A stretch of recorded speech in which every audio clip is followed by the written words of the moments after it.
So hello everyone, my name is Devashish and I welcome you all to this video. So in the last video we have done till this point. We have seen how can we launch the application with that base file that you have crafted. So in this video we're going to start from uh, uh, this particular section, which is start the application monitoring thread. So let's get started. So for that we'll need a couple of modules, which is Python's thread module, and we'll have to run that application monitoring thread. For that we'll have to create a function. So this function is going to check this particular thread is going to monitor the application for 1 or 2 seconds, and we'll see if the application is still running or if it has already crashed due to some exception within that process. So I am going to run it as it's still running. This actually accept process, and what you have to do, you need to wait for a few seconds from time import slip, and we'll sleep for maybe 2 seconds. We'll see if it is still will process dot kill. If sorry, process dot kill, if it is still running, we're going to kill it. So now we'll have to start the thread. So this is how you start a thread. Thread dot start new thread, you have to pass it is still running, and this process object is you have to pass it to that thread, so that you can kill it here. So the arguments are usually get passed as a tuple. So this is how you do it. So let's see mm, if it is working as intended or not. So this is how it should work. So it should launch the notepad application, and after that it should kill that application after 2 seconds. Kill notepad. So let's see. So as you can see here, this is working as intended. It is changing actually random bytes in this particular file, and it is opening, and this particular thread is killing that notepad application after 2 seconds. Okay. So now let's go to our diagram. So we have seen this portion as well, and now this portion comes into picture that we have seen in our 10th videos, how look into any process for exceptions. So for that you have to just simply, I just uncommented this part, commented this part, so we'll have to just uncomment it.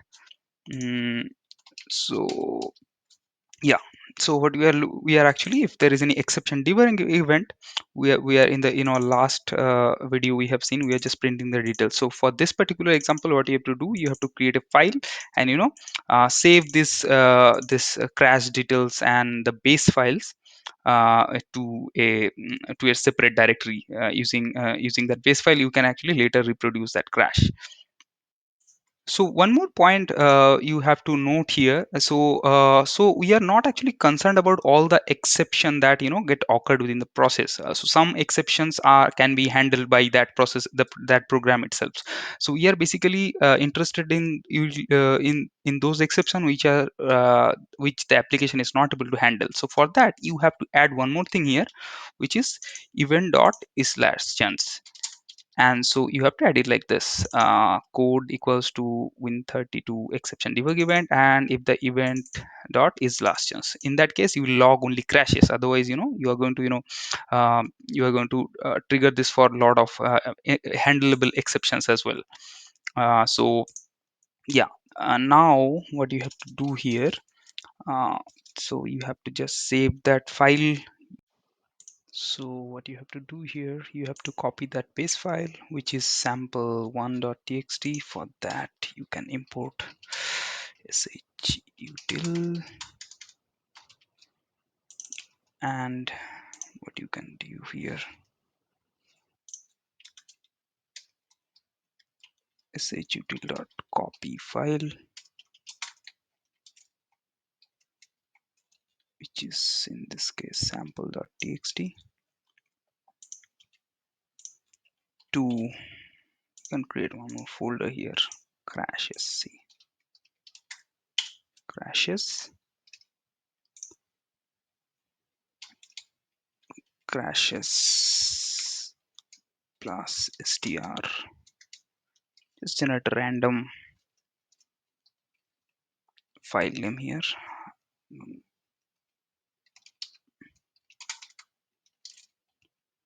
02000 maybe, plus dot txt.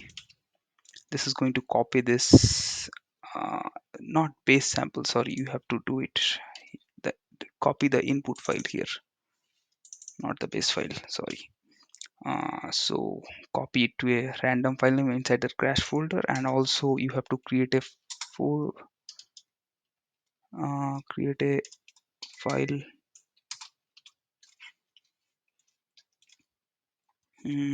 So since you need the same file name, what you can do here, my rand f name